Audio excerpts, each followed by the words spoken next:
अभी अनंत जन्मों से माया में आसक्त चित्त होकर के नाना प्रकार के शुभ अशुभ कर्म करने वाले जब भगवत कृपा से पुनः सत्संग प्राप्त करते हैं और साधन मार्ग में लगते हैं तो माया अपना प्रबल रूप धारण करती है। या तो ऐसी अनुकूलता प्रदान करती है कि वो भूल जाए, या ऐसी प्रतिकूलता झोंक देती है कि उसको लगता है कुछ नाम जपने से नहीं, कुछ साधन करने से नहीं, दुख तो वैसे ही घेरे हुए है। धैर्य छूट जाता है और भगवत मार्ग से विमुख आचरण करने लगता है। इसलिए उपासक को बहुत सरल ढंग से समझना चाहिए कि पुरानी फसल यदि बाजरा बोई है और बाजरा की रोटी मिल रही तो अगली फसल गेहूं बो दिया तो कल ही नहीं रोटी बना लोगे। 5-6 महीने लगेंगे किसान मेहनत करके, खेती तैयार करके, दाना बो करके, सींच करके, संभाल करके, फिर भी वो अतिवृष्टि, अनावृष्टि, ओले वृष्टि आदि से बच जाए, सुरक्षित हो जाए, तो सुरक्षित अनाज घर आ जाए, फिर वो पीस कर रोटी बना सकता है।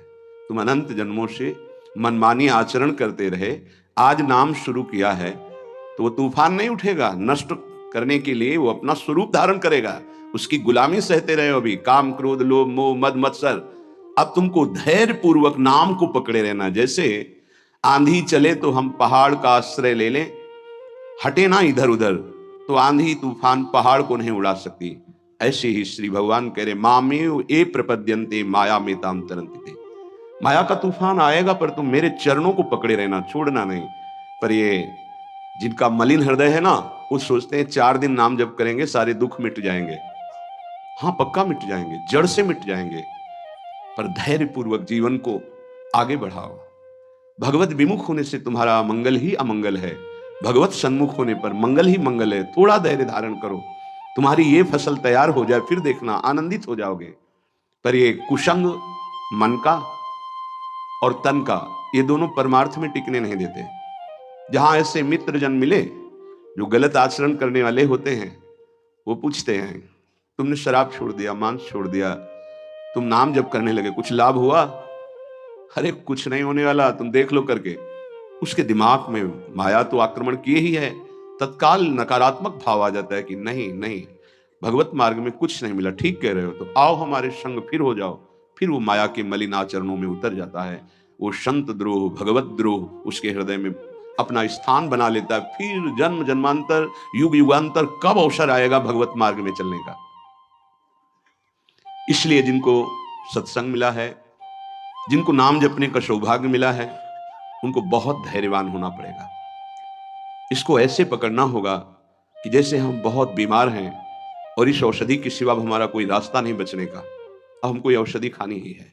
जहां सुनाम भव भेषज हरनि घोर त्रिशूल, तीनों तापों का नाश करने की सामर्थ्य और संसार समुद्र से पार करने की सुदृढ़ नौका, भवरोग की अचूक औषधि नाम है। हमारा भाव बने न बने, भाव बिगड़ जाए, कोई बात नहीं, तुम नाम मत छोड़ना, हमारी प्रार्थना मानना, नहीं तो ये तूफान माया का आपको उड़ा ले जाएगा, परमार्थ में नहीं खड़ा होने देगा। बहुत धैर्य पूर्वक दीर्घ काल तक चला जाता है। धैर्य कहते हैं लाभ मिले ना मिले, हानि मिले, अपमान मिले, सम्मान मिले, हम किसी भी स्थिति में अब नाम नहीं छोड़ सकते। वो जीत जाएगा माया से। विपक्ष बहुत जोरदार है, आप क्या समझते हो? आप भगवान के अंश हो, ये भूल चुके हो, लेकिन वो नहीं भूली, वो भगवान की शक्ति है। भगवान कह रहे हैं मम माया दुरत्य, मम माया, मम मेरी है। जैसे ममैवांशो आपको बोला तो विपक्ष को भी बोला मम माया। अब आपको सावधान करने के लिए भगवान ही संत, गुरुदेव, शास्त्र इस रूप में संबोधन करते हैं। तो अगर आप इनकी बात मान जाओगे तो माया भगवती कृपा करेंगे और अपना प्रभाव समेट लेंगी। और यदि आप इनकी अवहेलना, उल्लंघन करोगे तो फिर उनके प्रभाव से बड़े बड़े ज्ञानी परास्त हो गए हैं। जो माया बहुबार नचावा, जास चरित को लख नहीं पावा, ऐसी विचित्र है, बहुत बहुत विचित्र। जो ज्ञान इनकर चिता परई, बरी आई विमोह बस करई, ऐसी प्रचंड माया है। इसलिए जिनके कानों में आवाज पहुंच रही हो, हमारी प्रार्थना है, बहुत जन्मों से भटक रहे हैं, ये दुख सुख के प्रलोभन और भय में आकर के नाम न छोड़ दीजिए। ऐसा भी हो सकता है कि नाम जपना शुरू करें, आपकी नौकरी लग जाए, आपका काम बन जाए, आपकी अनुकूलता बढ़ जाए। ये नाम का फल नहीं है, ध्यान रखना, ये नाम का फल नहीं है। हम स्पष्ट आपको कह रहे हैं, कि जब से आपने नाम जपना शुरू किया आपका सब मंगल होने लगा। ये नहीं है, ये आपके पुण्यों का है, पूर्व पुण्यों का है। ये नाम आपको सामर्थ्य देखा, दुख और सुख दोनों सहकर परमानंद की प्राप्ति। ये विषयानंद नाम के फल से नहीं। आप नाम जपना शुरू किए, सब कुछ बिगड़ना शुरू हो गया। ये नाम का फल नहीं है, ये आपके पाप नष्ट हो रहे हैं। विवेक पूर्वक चलिए। अगर विवेक नहीं धारण करेंगे तो फिर सब मार्ग छूट जाएगा। विवेक इसी से उत्पन्न होता है, सत्संग से। जहां विवेक जागृत हुआ वो आपको टिका देगा परमार्थ में, नहीं तो बहुत बलवती भगवान की माया है। जब लोगों के विचार सुने तो लगता है कैसे निकल पाएंगे इस माया से। आप निकलना ना चाहे तो किसी की सामर्थ्य नहीं कि आपको निकाल सके। स्वयं श्री भगवान आपके हृदय में बैठे हैं। क्या हो रहा है? दुर्गति हो रही। क्यों? क्योंकि आप नहीं निकलना चाहते, इसलिए। भगवान हृदय में बैठे हैं, नहीं निकल पा रहे हो, बात मान लो। आप निकलना चाहो तो निकल सकते हो, आप ना निकलना चाहो तो किसी की ताकत नहीं कि आपको इस माया प्रपंच से निकाल सके। इसलिए आपसे प्रार्थना है कि आप निकलने की कोशिश कीजिए। इसका बड़ा ही प्रलोभन और भुलावा प्रभाव है। प्रलोभन और भुलावा एक क्षण में भुला दे सारे ज्ञान विज्ञान को और अपने में आकर्षित कर दे, उसका नाम माया। ऐसे प्रलोभन फेंक दे कि जानबूझकर तुम भगवान को भूल जाओ और उन प्रलोभनों में लग जाओ, उसका नाम माया। सावधान हो जाइए। इसके प्रलोभनों में, इसके भोगों में आज तक कभी कोई सुखी और तृप्त नहीं हुआ। तुम्हें अब जो मार्ग मिला है ये तृप्ति का मार्ग है। तृप्त हो जाओगे, हाथ उठा के कहोगे अब कछुनाथ न चाहिए मोए। देख लेना, चलो तो आगे। वैभव, जब ब्रह्मा जी नमस्कार करते हैं तो इससे बड़ा वैभव क्या हो सकता है? भक्त को ब्रह्मा जी भी नमस्कार करते हैं। ब्रह्मा जी की बात जाने दो, जिनके नाभि कमल से ब्रह्मा प्रकट हुए, भगवान भी उनके पीछे पीछे डोलते हैं कि चरण रज पड़ जाए और मैं पावन हो जाऊं। ये केवल अलंकारिक शब्द नहीं है, ऐसा ही है।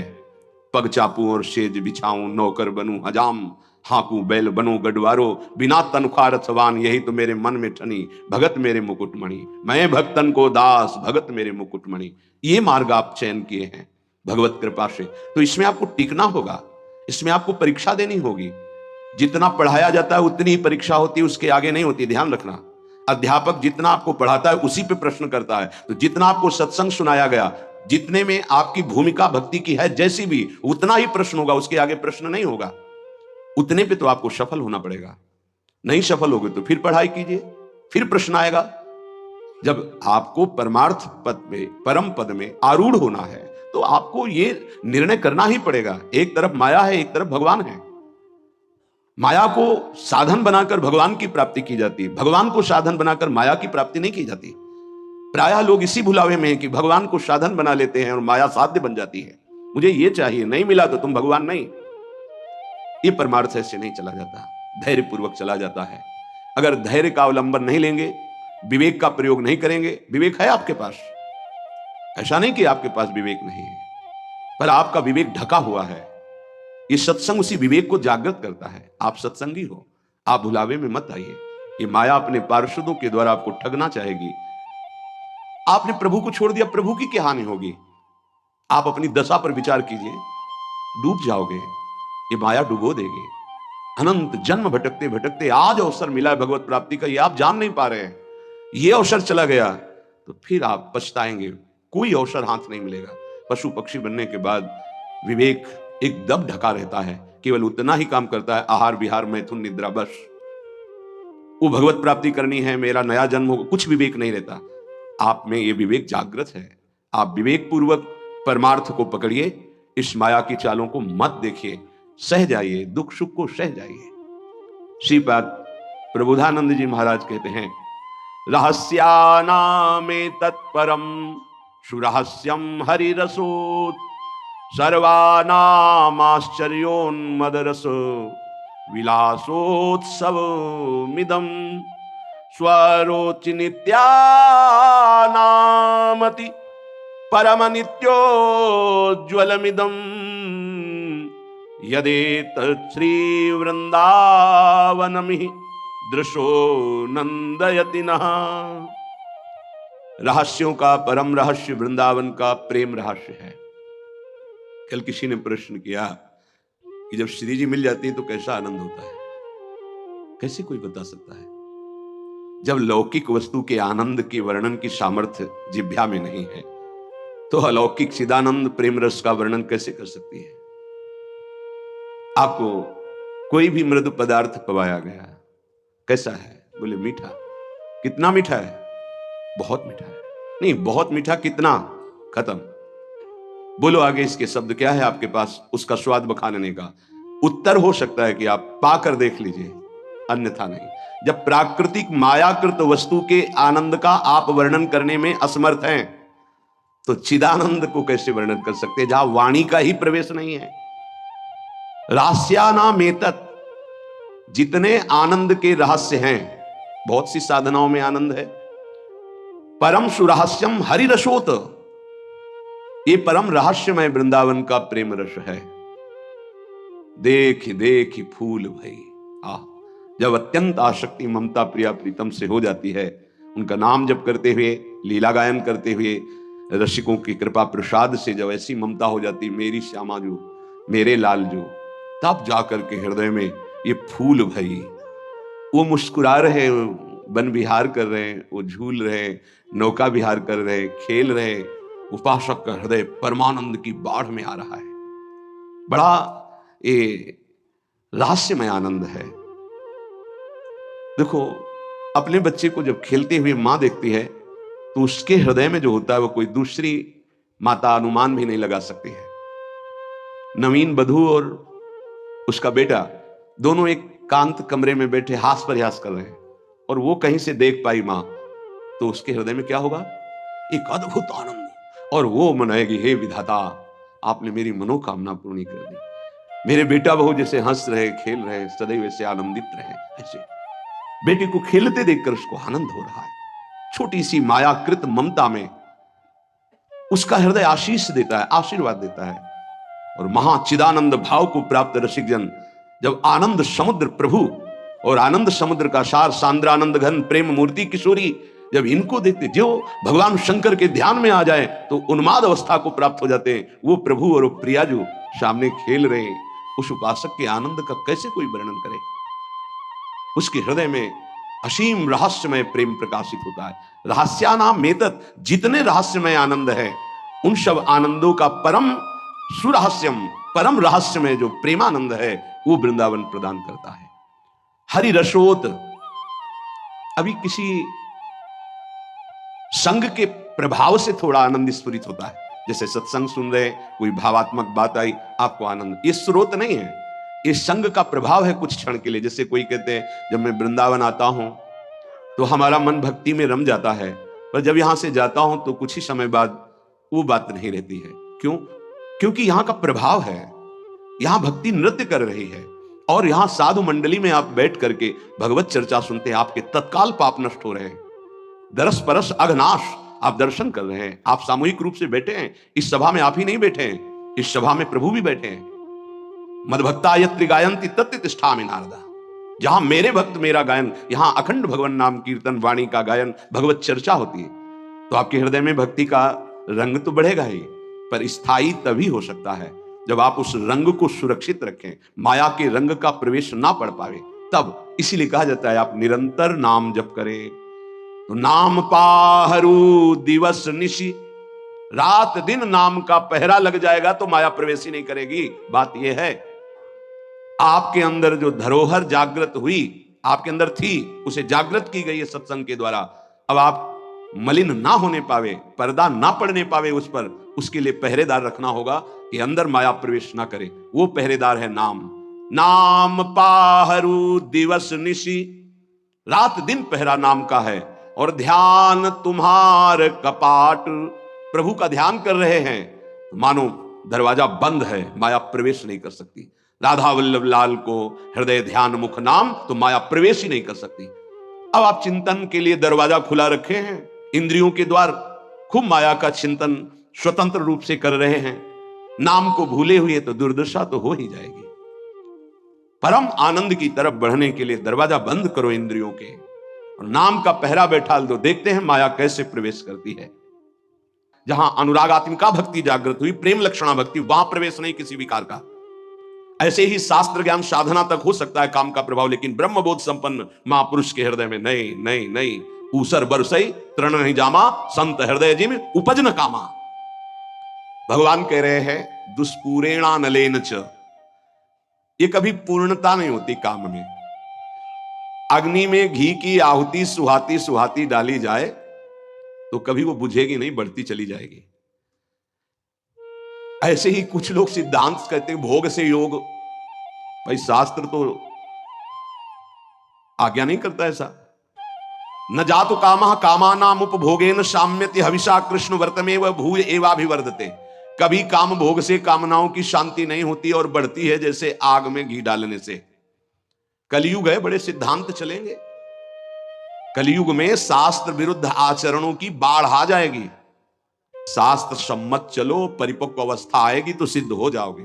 सिद्धों का नाटक न करे, नहीं तो माया जब अपना नाटक खड़े करेगी तो आप टिक नहीं पाओगे। और जो सिद्ध हैं उनके आगे से लजाकर भाग जाती है माया, अपना कोई प्रभाव नहीं दिखा पाती। नाटक मत करो, ईश्वर की माया बड़ी प्रबल है, डरते रहो। जब परिपक्व अवस्था आ जाएगी तो भ्रम ही खत्म हो जाएगा। आजकल नए नए सिद्धांत बनाए जाते, नई नई बातें प्रकट की जाती हैं। ये समझ में नहीं आता कि शास्त्र सम्मत आचरण करने वाला महापुरुष ही सिद्ध होता है, शास्त्र विरुद्ध आचरण करने वाला नहीं। जिस समय माया ये देखेगी कि तुम मायापति के भी ऊपर सिद्ध हो गए हो, फिर वो जब प्रश्नवाचक चिन्ह खड़ा करेगी तो फिर नहीं निकल पाओगे।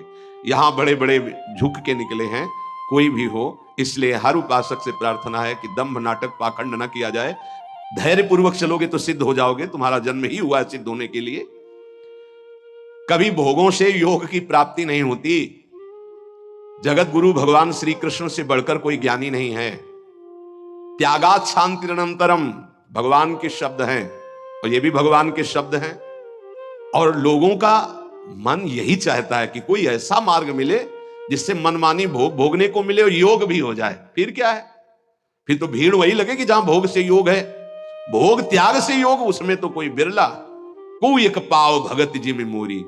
आज शास्त्र की मर्यादा को ही नहीं समझा जाता है। जो जितना मन, फिर अंत में बड़ी दुर्गति होती है। मनमानी आचरण करने वाले की अंत में बड़ी दुर्गति होती है। इसलिए सावधान, तस्मात् शास्त्रम प्रमाण। आज तक ऐसा कोई सिद्ध महापुरुष नहीं हुआ जो शास्त्र मर्यादा के विपरीत आचरण सिद्ध होके करता हो। साधन काल में शास्त्र मर्यादा से चलने वाला ही सिद्ध होता है, तो उसका स्वभाव शास्त्र मर्यादा बन जाता है। बड़े बड़े महापुरुषों के दर्शन हुए, कभी शास्त्र मर्यादा के विपरीत आचरण नहीं हुए। वृंदावन में भी, गंगा किनारे भी एक से एक महान सिद्ध पुरुष। शास्त्र मर्यादा के विपरीत आचरण कभी सिद्ध नहीं होता। शास्त्र आज्ञा कर रहा है, भगवान आज्ञा कर रहे हैं कि दुष्पूरेणा नलेन च, कभी भोगों से शांति नहीं प्राप्त हो सकती। कामना जितनी भोग भोगते जाओगे उतनी बढ़ती चली जाएगी, तृप्ति नहीं होगी। कामना अग्नि की तरह है, जितना भोग भोगते जाओगे उतने ऐसे घी डाल रहे हो, वो बढ़ती चली जा रही। भोग भोगोगे, भोगों के संग्रह करने की इच्छा बढ़ती चली जाएगी, भूख बढ़ती चली जाएगी। और इतना तुम समझ लो, तुम चैतन्य हो और भोग जड़ है, कभी तुम्हारी तृप्ति नहीं हो सकती। जड़ से कभी तृप्ति नहीं हो सकती। ये जड़ शरीर है और तुम चैतन्य हो। चैतन्य की जड़ से कभी तृप्ति नहीं हो सकती। इसलिए जैसे 100 रुपए की कामना हो, 100 मिल जाए तो 1000 की 1000 हो, तो लाख की लाख की, करोड़ करोड़ की, अरब की, और ऐसे अरबों खरबों बन जाए तो भारत का नंबर 1 धनी। फिर विश्व में कितना बोले, अभी तो 10वां नंबर है, नहीं 1 नंबर में। ऐसी वासना बढ़ती चली जाती, कभी तृप्ति नहीं होती। जब उपासक इस बात को समझ जाता है कि जितनी जिसकी बड़ी वासना उतना वो बड़ा गरीब है। देखो शास्त्र में गरीब किसे कहते हैं? जिसकी जितनी बड़ी मांग है। एक आदमी 100 रुपया मिला, तृप्त हो गया, छोटा गरीब है ये। एक आदमी 1 करोड़ भी मिला, उसको तृप्ति नहीं, ये बड़ा दरिद्र है, ये बड़ा गरीब है। क्योंकि दरिद्रता भूख, उसकी बड़ी भूख हो गई है। धन की जितनी भूख बढ़ जाती है उतना ही वो दरिद्र माना जाता है। देखो ना, चाह गई चिंता मिटी, मनुआ बेपरवाह, जिनको कछु न चाहिए वो साहनपति साह। वो शहनशाह के भी शहनशाह, वो दरिद्र नहीं, गरीब नहीं। 7 गांठ कौपीन में इंद्र बापुरो कौन। देख लो, गरीब कौन? जिसके धन की बड़ी चाह बढ़ गई है। वास्तव में धन नहीं बाधक है, धन की चाह बाधक है।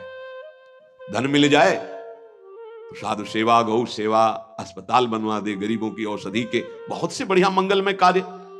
लेकिन धन की चाह बढ़ जाए तो निरपराध को दंड देना, असमर्थ असहाय को लूट लेना, हिंसा कर देना, न जाने कितने अपराध जागृत हो जाते हैं इस धन की चाह में। वो परमात्मा प्राप्ति की तो बात जाने दो, धर्म भी नहीं समझ पाता है। इसलिए दुष्पूरेणानलेन च, ये कभी पूर्ति नहीं होने वाली कामनाओं की आज तक किसी की नहीं हुई। काम रूपेण नाशवान शरीर पदार्थ की भोग वासना, ये काम रूपेण है, ये बहुत बड़ा दुश्मन है, ये भगवत प्राप्ति नहीं होने देगी। नाशवान शरीर भोग, नाशवान वस्तु भोग, नाशवान भोगों की चाह, ये भगवत प्राप्ति ये नहीं होने दे रही। ज्ञान सबको है कि 4 दिन बाद मर जाना है, ज्ञान सबको है, यहां से कुछ नहीं जाएगा, वस्तु व्यक्ति स्थान आपका किया हुआ पाप कर्म और पुण्य कर्म साथ जाएगा। पर वो शुभ क्यों नहीं कर पाता, वो लाभ क्यों नहीं कर पाता? क्योंकि काम ने ढक दिया है। काम वासना, कामना किसे कहते हैं? जिसका अभाव खटक रहा है। अप्राप्त की प्राप्ति की चाह का नाम कामना है। सुख की कामना से ही हम सारे चाहें पैदा करते हैं। जितनी चाह है उसके अंतर में सुख है कि ये वस्तु मिल जाए तो सुख मिल जाएगा, ये शरीर मिल जाए सुख मिल जाएगा, ये पद मिल जाए सुख। जितनी भी चाह है उसके मूल में सुख है। और बावरे बाहरी कहीं सुख नहीं, सुख तो तेरे अंदर है, सुख राशि तू है। कहीं तुझे जड़ प्रकृति में सुख नहीं मिल सकता कभी भी, क्योंकि तू अविनाशी का अंश है। तुझे विनाशी प्रकृति कभी तृप्त नहीं कर सकती, पक्की बात। पर यह ज्ञान काम क्यों नहीं कर रहा? क्योंकि काम ने ढक दिया है। कैसे ढक दिया? जैसे बोले अग्नि को धुएं ने, दर्पण को मैल ने, झेर को ने गर्भ को, ऐसे तेरा ज्ञान ढक गया है सतोगुण रजोगुण तमोगुण वृत्ति होने के कारण। अप्राप्त की प्राप्ति करने का नाम, सुना हुआ देखा हुआ भोग, उसे भोगने की इच्छा का नाम, उस भोग को संग्रह करने की इच्छा का नाम कामना। और अंतःकरण में बहुत सूक्ष्म वृत्तियां भोगों की दबी हुई है, उनका नाम वासना। और ये वस्तु ये भोग तो चाहिए ही मुझे, इसके बिना मैं नहीं जी सकता, इसका नाम स्पृहा। और ये तो हमारी बहुत पसंद की वस्तु है, व्यक्ति है, स्थान है, आसक्ति। अब आशा लगाए हुए हैं कि ये भोग तो मिलेगा ही, जरूर मिलेगा, आज नहीं तो कल, इसे आशा कहते हैं। अब अधिक से अधिक भोग लूं, इसे लोभ कहते हैं। भोगे हुए भोगों को पुनः भोग लूं, इसे तृष्णा कहते हैं। अब चाहे मांगना ही क्यों ना पड़े, ये प्रबल इच्छा बढ़ गई, याचना। इस तरह ये पूरा काम ही है जो कामना, वासना, स्पृहा, आसक्ति, याचना, लोभ, तृष्णा इनके रूप में प्रकाशित होता है। ज्ञानिनो नित्य वैरिणः, जो साधन मार्ग आपको मिला है और जो इस मार्ग में चल रहे हैं वो सब साधक ज्ञानी हैं, चाहे जिस मार्ग के हो। क्यों? क्योंकि वो अज्ञान का त्याग कर सत मार्ग में चल रहे हैं, तो विवेकी तो है ही, ज्ञानी तो है ही। उनका एक खास दुश्मन है। और बोले जितने संसारी लोग हैं उनको तो मार के गिरा दिया। दुश्मन तो तब होता है ना विपक्ष खड़ा हो, वहां कोई विपक्ष नहीं है, वो तो उसी में राजी है ना। साधक ज्ञानी, जो ज्ञान जागृत हुआ कि असत है और त्याग कर चला, अब वो गिराने की कोशिश। काम रूप बैरी, ज्ञानिनो नित्य बैरिणा। इसको दुश्मन कौन समझता है? काम को मित्र समझता है, दुश्मन कौन समझता है? अंदर कामनाएं उत्पन्न नहीं कभी जले कि ये दुश्मन जागृत हो रहा, नहीं, आप उसको मित्र मान रहे। जो मन कामना से युक्त होता है, उसे पूर्ति करने के लिए प्रयासरत हो जाते हैं।